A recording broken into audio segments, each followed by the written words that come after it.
Divulga Unicach. Ciencia, artes y humanidades. Divulga Unicach. Un programa de la Dirección de Investigación y Posgrado de la Unicach. Divulga Unicach.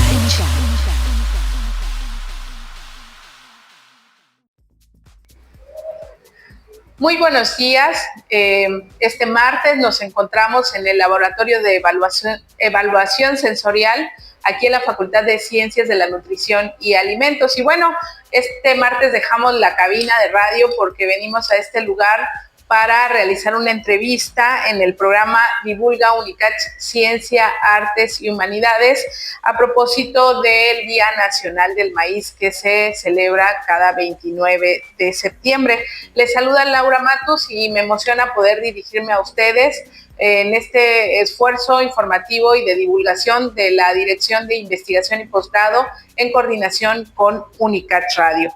De antemano quiero agradecer a todos quienes nos ven y nos escuchan. Les recuerdo que pueden vernos y escucharnos a través de nuestras plataformas en internet, a través de radio.unicach.mx y en Facebook e Instagram nos encuentran como Unicach Radio. También los invito a que se den una vuelta por las redes sociales de la Dirección de Investigación y Posgrado, a la cual encuentran como INV Posgrado Unicach. Ahí también se retransmite este programa de Divulga Unicach. Y bueno, como les comentaba hace un momento, este 29 de septiembre se conmemora el Día Nacional del Maíz.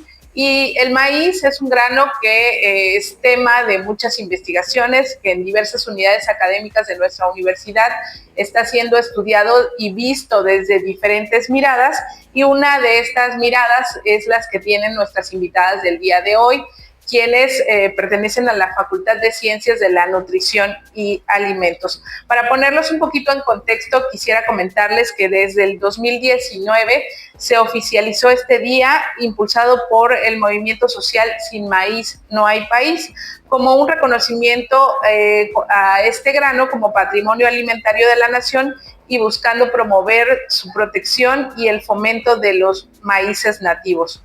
Y bueno, ya sin tanto preámbulo, quiero dar la bienvenida al programa de Divulga Unicach a la doctora Susana del Carmen Bolón Martínez, quien se encuentra aquí con nosotros. Gracias, Laura. Buen día a toda la audiencia. Y bueno, para que conozcan un poquito de quién se trata, voy a leer esta síntesis curricular. Ella es originaria de San Cristóbal de las Casas, es una mujer tzotzil que se formó académicamente en la licenciatura en Nutrición y Ciencias de los Alimentos en la Universidad Iberoamericana de Puebla.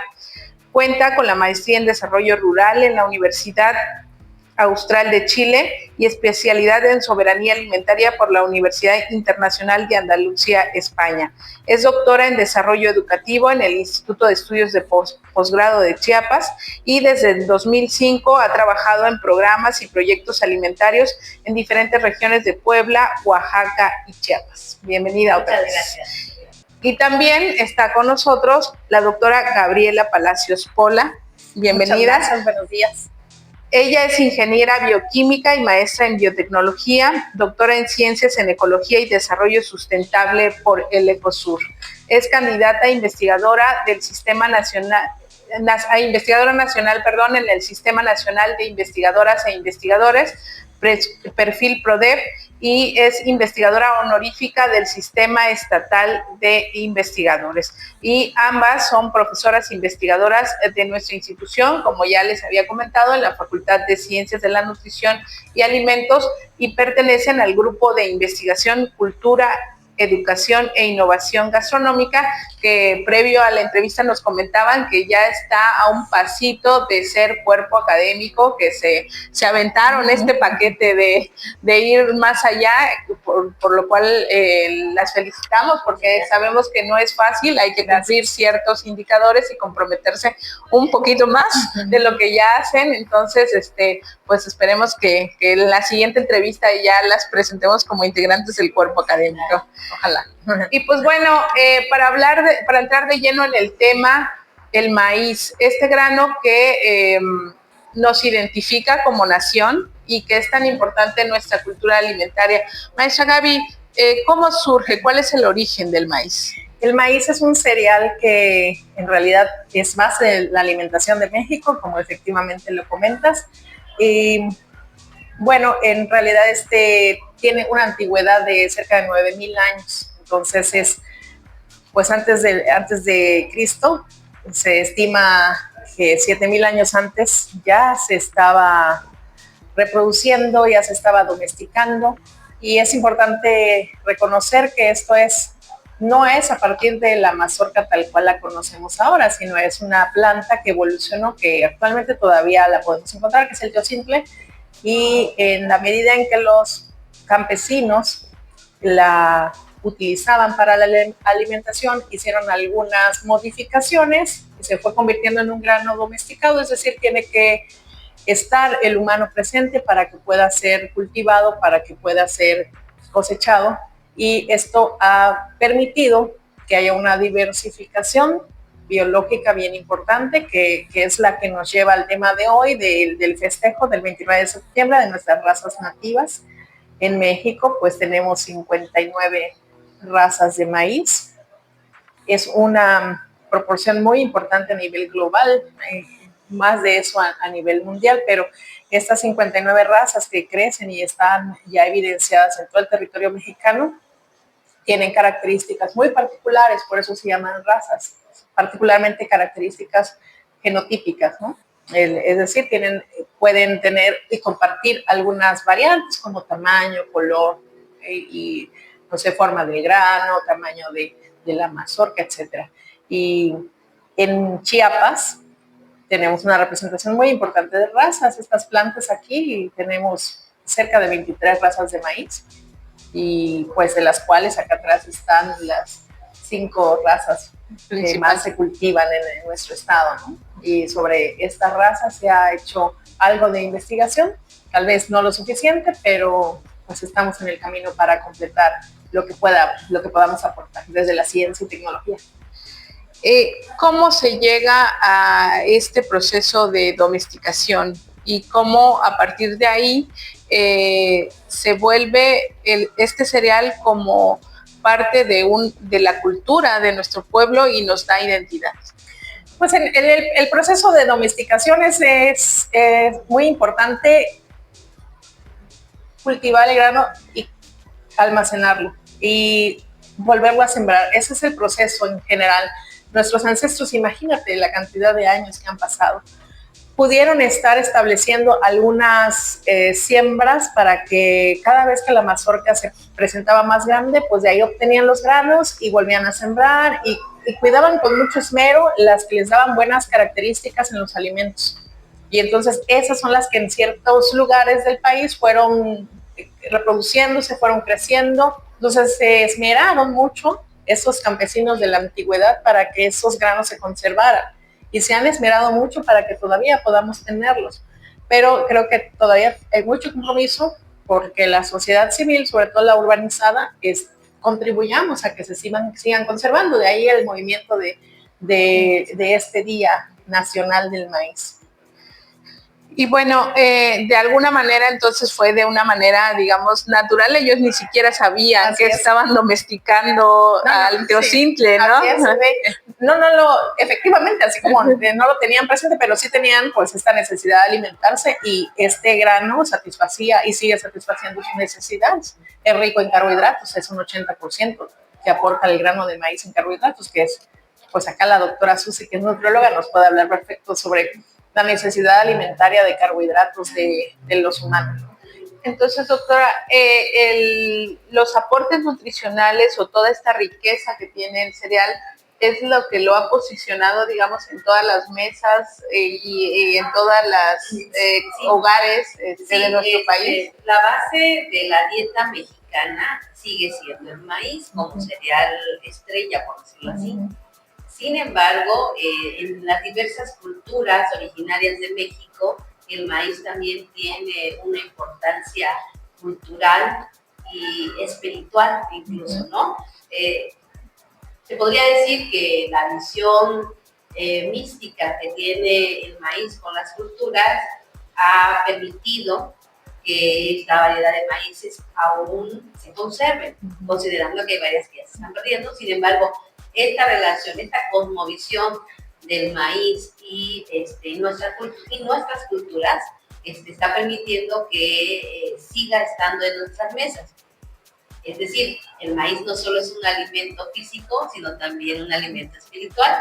Y efectivamente, como señala la doctora Paula, los granos de maíz nos brindan un importante porcentaje de carbohidratos para la dieta, y los mexicanos somos muy versátiles y incluimos el maíz en diversas presentaciones, que van desde platillos, bebidas, tamales, tenemos un sinfín de tamales, y atoles, por ejemplo, ¿no? Además de otras variedades como la tortilla es indispensable, pero además de tortilla tenemos tostadas, tenemos memelas, tenemos tlacoyos, y bueno, y cada cultura tiene sus particularidades, tienen sus formas de preparar, sus técnicas, las mezclan con ingredientes locales, y eso es lo que hace versátil el maíz dentro de la gastronomía.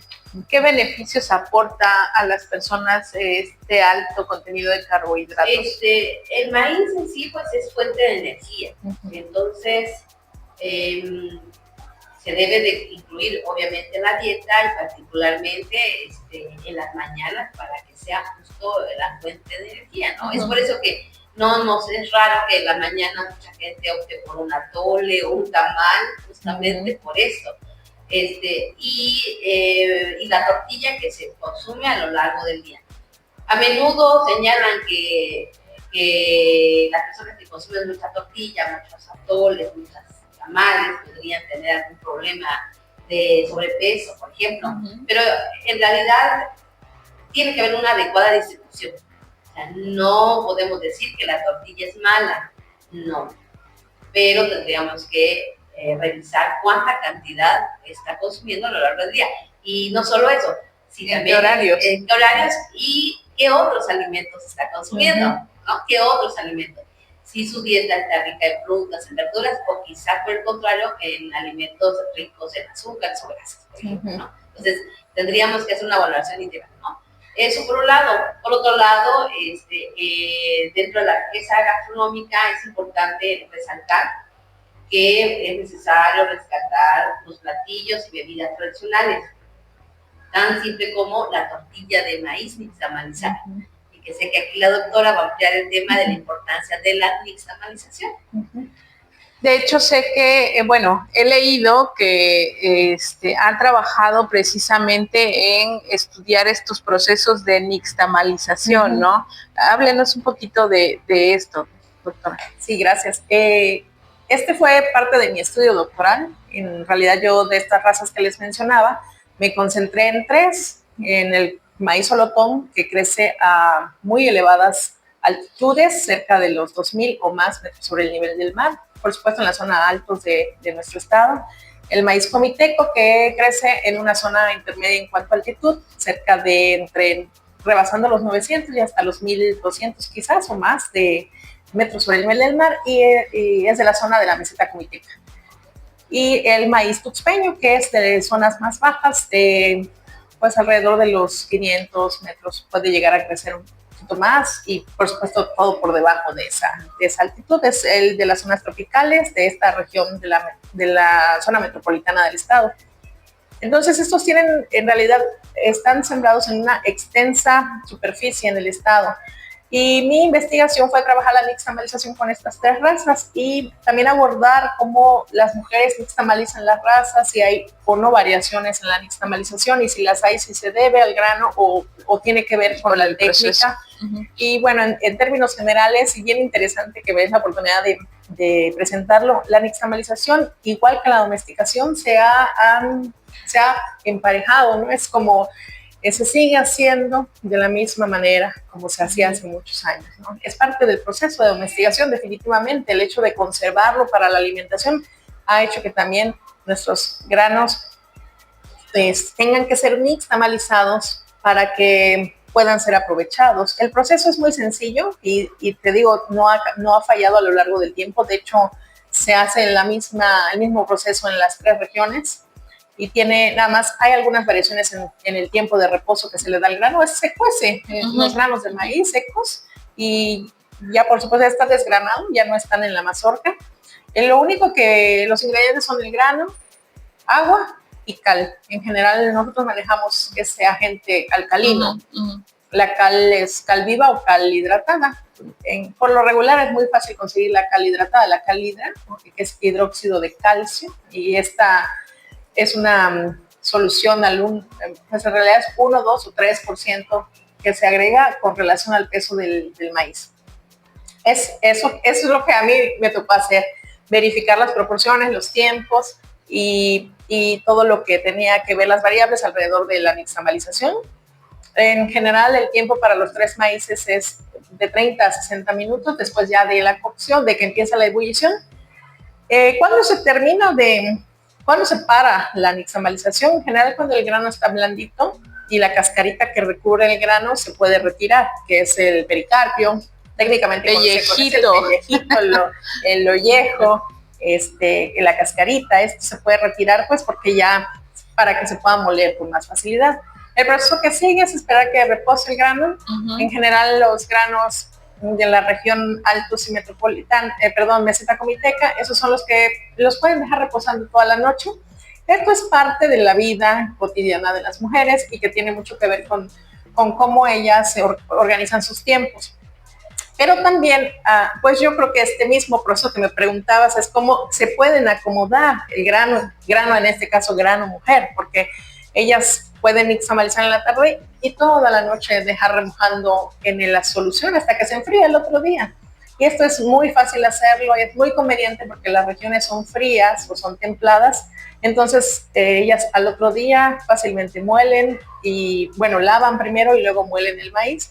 En cambio, en estas regiones, nosotros, como somos de regiones más cálidas, la región metropolitana, acá hay más calorcito, por estos lados acostumbran a hacerlo muy tempranito, porque a diferencia de las otras regiones, pues aquí en las mañanitas está fresquito, ¿no?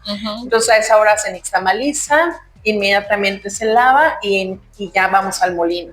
Más o menos a la misma hora que las otras mujeres, nada más que la diferencia es el reposo, porque sí se puede hacer por la estructura del grano, que es distinta. Y bueno, eso es muy conveniente, ha sido muy conveniente en cuanto al tiempo de ellas. Y entonces, de la misma manera, los granos se han ido adecuando al estilo de vida de las comunidades y a las regiones.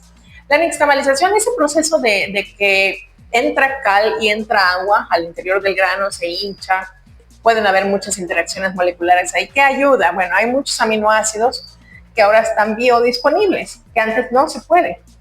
Por ejemplo, un grano se cuece nada más con agua, eso no sucede, no aprovechan los aminoácidos, no podemos aprovecharlos. Con la nixtamalización sí favorecen mucho las condiciones alcalinas, también tiene más calcio, que es un mineral importante, y bueno, el carbohidrato en general, pues podemos encontrar cambios que convienen mucho al organismo, que son en los procesos que se llaman de gelatinización, que es cuando el agua se absorbe por el grano. Es como cuando nosotros hacemos un atol, que podemos ver que adquiere la característica como de un gel. Bueno, eso se llama gelatinización. En ese momento ayudamos mucho a que se formen moléculas que se llaman almidón, o complejos amilosalípidos o almidón resistente. Estos habitualmente en el ámbito de los nutriólogas, se conoce como fibra dietaria o pueden ser incorporados como alimentos ricos en fibra dietaria. Y entonces, en realidad, pues aquí la doctora lo puede explicar mucho mejor que yo, es el por qué estos platillos que están elaborados a partir de masa nixtamalizada, en realidad el carbohidrato que nos consumimos o que nos comemos, pues no es de digestión inmediata, ¿no? No se pueden inmediatamente convertir en glucosa y pueden desfavorecer algún proceso metabólico. Al contrario, como hace la misma función que la fibra, pues nos ayuda mucho a que primero nos llene, ¿no? Eso es algo muy importante, nos dé la saciedad y nos nutra, porque estamos incorporando pues proteína, carbohidrato y también grasa, ¿no? Que son los macronutrientes que se necesitan.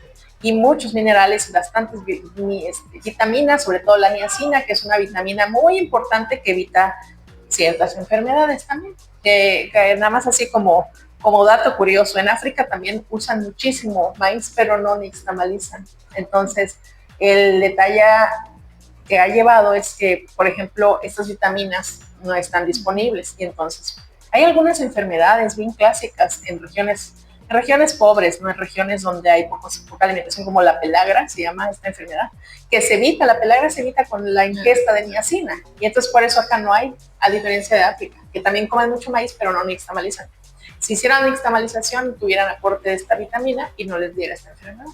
Entonces, sí es tan importante la nixtamalización, y sobre todo funcionalmente, porque te ayuda a evitar enfermedades, porque te nutre, porque te sacía. Entonces, todo esto lo provoca ese simple proceso de nixtamalizar. Uh-huh. No, pues qué interesante el que un paso antes de poder elaborar ya los subproductos del maíz, nos pueda aportar todo eso, ¿no? Y sobre todo que ahora la ciencia nos diga cuál es su importancia, porque finalmente nuestros antepasados yo creo que lo hacían de una manera práctica, porque quizá tal vez sabía mejor, porque quizá el pellejito les molestaba, o les rendía más, exacto.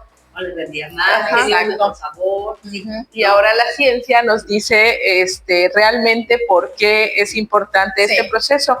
Y a diferencia de, por ejemplo, las harinas, que el maíz, la harina de maíz que podemos consumir o que se usa ya muy comúnmente en los hogares también. ¿Qué pasa con el proceso de nixtamalización? ¿También lo realizan o lo realizan de una manera industrial? ¿Qué pasa con esas harinas? No, en realidad en las comunidades, en las regiones donde se nixtamaliza habitualmente, la conversión de este nixtamal es inmediatamente a masa, y de masa es inmediatamente a la alimentación. O sea, no puede permanecer mucho tiempo por las características de humedad. El nixtamal trae 45% más o menos de humedad, y la masa un poquito más, inclusive hasta 55%. Entonces sí necesitamos consumirlo inmediatamente. Y en general así sucede, se transforma en tortillas, se transforma en pozol, se transforma en tamales y en una gran variedad de alimentos. Hay hasta 700 platillos registrados a partir del maíz en México. Entonces se transforman en alguna de estos tantos platillos, y después la harinización, eso sucedió porque a los consumidores, bueno, pues ya queremos todo más rápido. Esto es hace 75 años más o menos de la harinización, cuando empiezan a surgir estas fábricas ya productoras de harina de maíz nixtamalizado. Pues ya inmediatamente esa masa la tienen que secar, la tienen que convertir a polvo y envasarla, y pues por la humedad se puede conservar varios meses, pero no da las mismas características, porque se retira bastante todavía fibra de lo que tiene el maíz.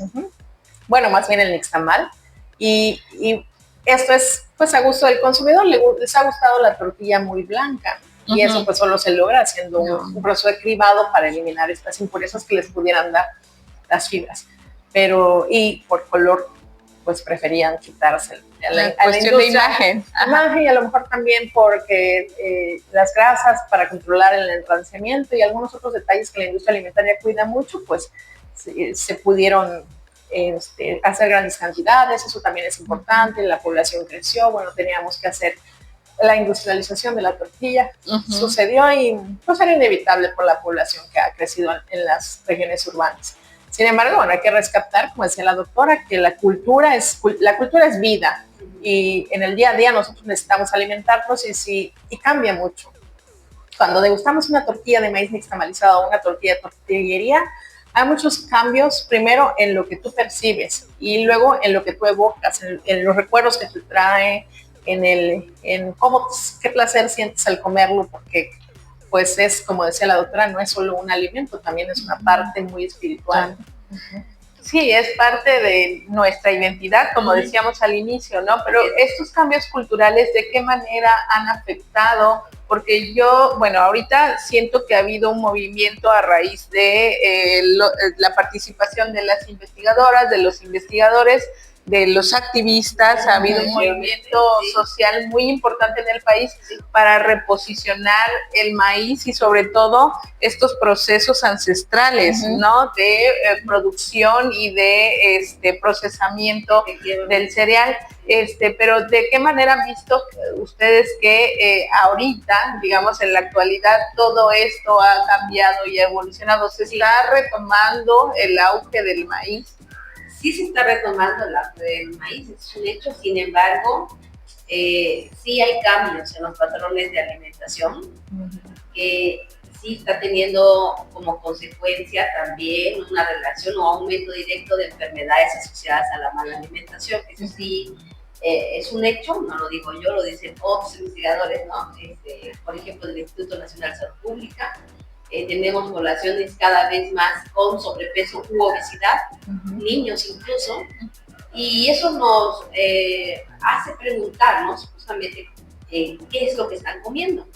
Y encontramos que lo que están comiendo son alimentos, cada vez más alimentos ultraprocesados, que son ricos en azúcares, grasas y en otras sustancias que no necesariamente son nutritivas, ¿no? Bueno, entonces en este sentido, nuestra balanza, podría decirse que sería volver a mirar la riqueza de la gastronomía mexicana. En este caso, la riqueza de la gastronomía chiapaneca, que es muy diversa, es nutritiva, es variada, es pertinente culturalmente y que muchos de sus ingredientes todavía se encuentran en las diversas regiones, como platicamos. Es muy importante recuperar estos elementos de nuestra cultura alimentaria, porque además de que ya hemos hablado un poquito que no solo nos van a aportar aspectos nutricionales importantes, tiene de fondo toda una historia, esa cultura alimentaria, pero que no es solo ahora, sino toda la parte histórica, que de alguna manera recupera técnicas, procesos, prácticas, y que no solo es eso, prácticas, incluso tiene un impacto directo con la biodiversidad, ¿no? Con la conservación de la biodiversidad de los diferentes territorios. Si yo como, por ejemplo, una tortilla de maíz nixtamalizada pensando en el amarillo, ¿no? Pensando en el blanco y en el amarillo, seguramente esa región va a producir maíz amarillo. Por otro lado, si yo consumo un atol agrio de maíz negro, porque tradicionalmente se consume el Día de Muertos, entonces van a haber campesinos que van a sembrar las mazorcas de maíz negro. Y si lo dejamos de consumir, ya no va a haber quien produzca. Pero no solo eso, o sea, resulta que el sistema milpa, que es el sistema tradicional, no la siembra de monocultivo del maíz, sino el sistema milpa, que es biodiverso, va a permitir o va a favorecer el crecimiento de otros alimentos, como la calabaza, como el chile, como otras hierbas, que elite se dice de la región centro, pero acá lo decimos como verduras, ¿no? Y dependiendo de las regiones, pues van a ser como los van a nombrar, ¿no? La hierbabuena, el bledo, el chipilín de esta región, todos estos alimentos forman parte de la dieta de estas regiones. Y bueno, al ser parte del sistema, pues prácticamente ahí está toda la alimentación para una familia. Por supuesto. Y recordemos que también los modelos de las familias tradicionales pues resguardaban sus traspatios, además de sus parcelas. Pero es decir, en el traspatio manejamos todo un sistema biodiverso, ¿no? Donde no solo están los alimentos inmediatos, que pueden ser, como decíamos, tal vez las verduras, pero pueden ser el chayote, pueden ser los chiles, pueden ser también las aves de corral, que ahí pues, vamos a tener la carne y el huevo, por ejemplo, ¿no? Y otros más, árboles frutales, entonces complementa la dieta de la familia.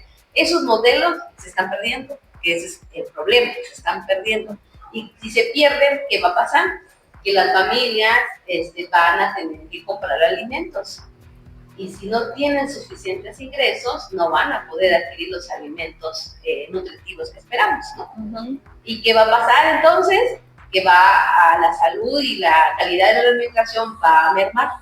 Por eso entonces encontramos cada vez más problemas de alimentación y más problemas de enfermedades asociadas a la mala alimentación. Y bueno, ahí, ahorita que toca este punto, yo creo que ahí entra el papel de la investigación también importante, ¿no? Para poder hacer conciencia social en el sentido de qué pasa con la pérdida de todos estos saberes tradicionales y prácticas tradicionales. ¿De qué manera o qué están haciendo a partir del grupo de investigación o qué han realizado ya en este sentido? Pues el grupo de investigación multidisciplinario, educación, cultura e innovación gastronómica, nosotros somos conocidos como GIMESIC, somos cuatro integrantes y tenemos varios colaboradores, la doctora Susana, su servidora, la doctora Verónica y la doctora Lurline, quien es nuestra líder. Estamos trabajando desde el 2019 como GIMESIC, somos parte de la facultad. La multidisciplina viene desde nuestras 4 distintas formaciones. La doctora aquí presente es nutrióloga, servidora es ingeniera, tenemos una pedagoga y la gastrónoma. Entonces, todas estas disciplinas convergen en temas de alimentación, de cultura alimentaria, pero particularmente en el maíz y particularmente reconociendo que nuestro maíz ha tenido su origen y su permanencia por la participación de las mujeres, en definitiva, ¿no? Entonces, por eso nuestro logotipo, atrás tenemos nuestro primer libro que salió justo en el 2020, me parece, pero es del primer foro que organizamos. Se llama El Maíz, conocimiento de su patrimonio gastronómico y cultural. Este logotipo es nuestro logotipo del grupo. Si pueden ver, pues es una mujer de espaldas que está cocinando unas tortillas en un comal y en la parte del fondo se ven pues las plantas de maíz. Y bueno, todo alrededor también tiene elementos asociados a la arqueología, ¿no? Bueno, como podemos ver aquí, la cosmovisión desde las distintas culturas, mayas sobre todo. Y bueno, lo que hemos trabajado ha sido, pues, desde nuestras formaciones, distintos proyectos, pero en forma colectiva. También hemos sacado adelante proyectos de intervención de nuestros estudiantes en comunidades, rescatando la cultura alimentaria.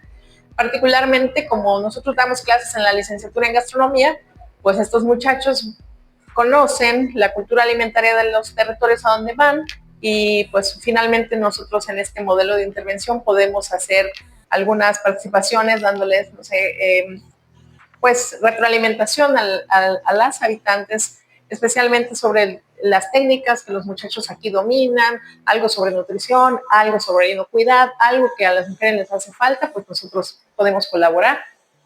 Y ellos pues obtienen conocimiento de primera mano de las personas más expertas en el dominio de estos ingredientes de la milpa, ¿no? Maíz y lo que platicaba la doctora, calabazas, chiles, chayotes, etcétera, ¿no?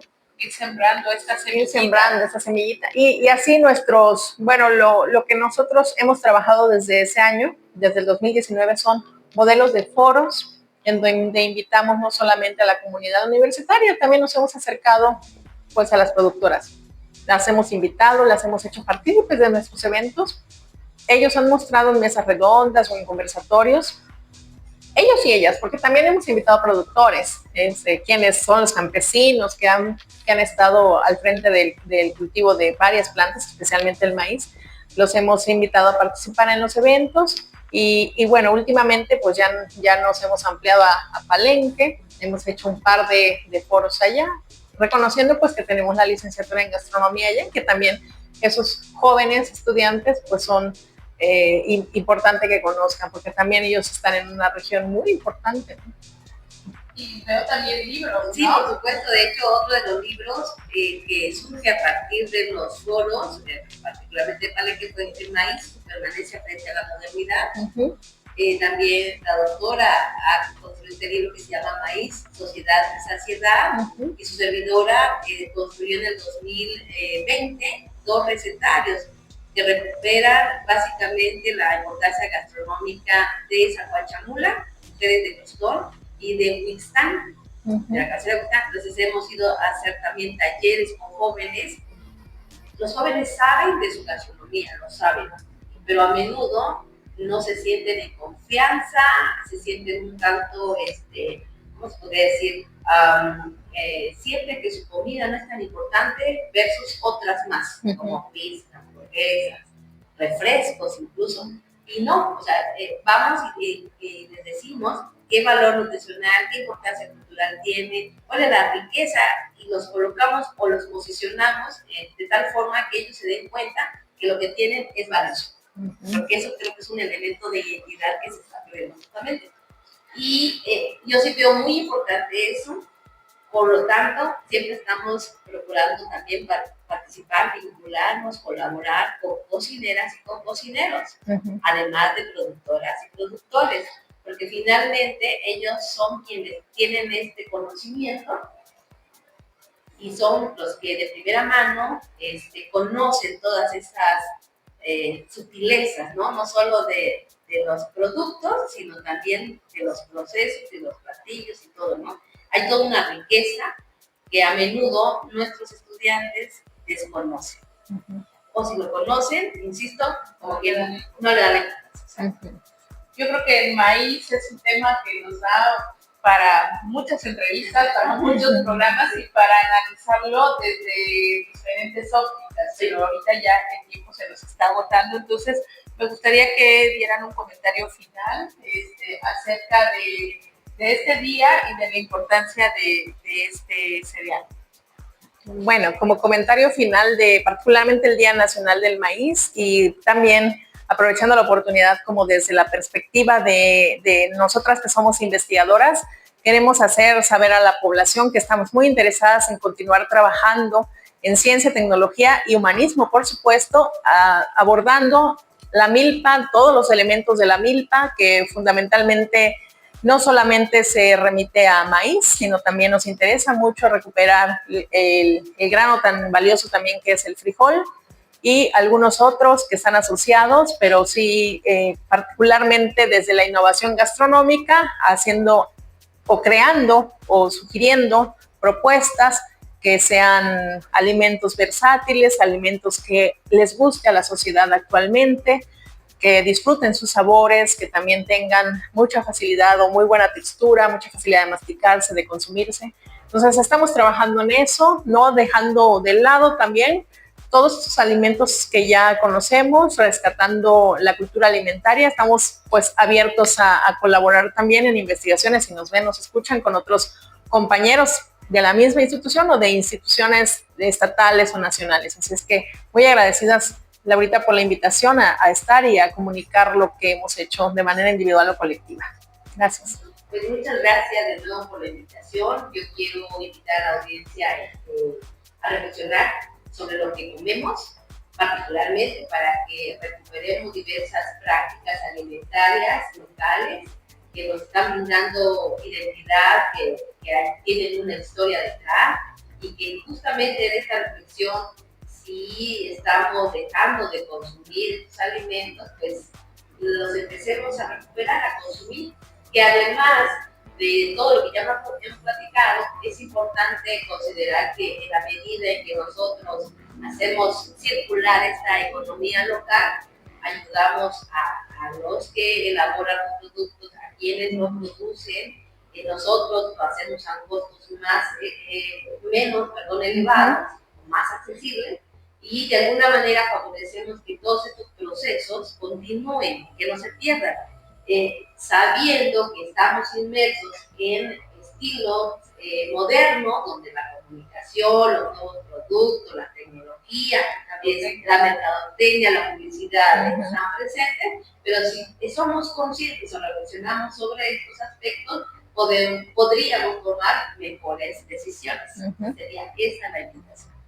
Pues muchísimas gracias, los invitamos a reflexionar acerca de la invitación que nos hace la doctora Susana del Carmen Bolón Martínez. También agradecemos el apunte final de cierre de la doctora Gabriela Palacios Pola, quienes estuvieron aquí en el programa Divulga Unicach, denominado Voces del Maíz, Identidad y Cultura Alimentaria, a propósito del Día Nacional del Maíz, que se celebra cada 29 de septiembre. Agradecemos a todos y a todas quienes se conectaron a través de nuestras plataformas. También agradecemos a nuestra productora Iris Tejada, por supuesto, al apoyo de Carla María Camas, de la Dirección de Investigación y Posgrado. Y bueno, los invitamos a escucharnos y vernos cada martes en el programa Divulga UNICACH. Les recuerdo que es un esfuerzo de divulgación de la Dirección de Investigación y Posgrado en coordinación con UNICACH Radio. Hasta el próximo martes. Gracias. Divulga la ciencia, divulga el arte, divulga las humanidades. Divulga UNICACH, un programa de la Dirección de Investigación y Posgrado de la UNICACH. 102.5 FM, Radio Universidad.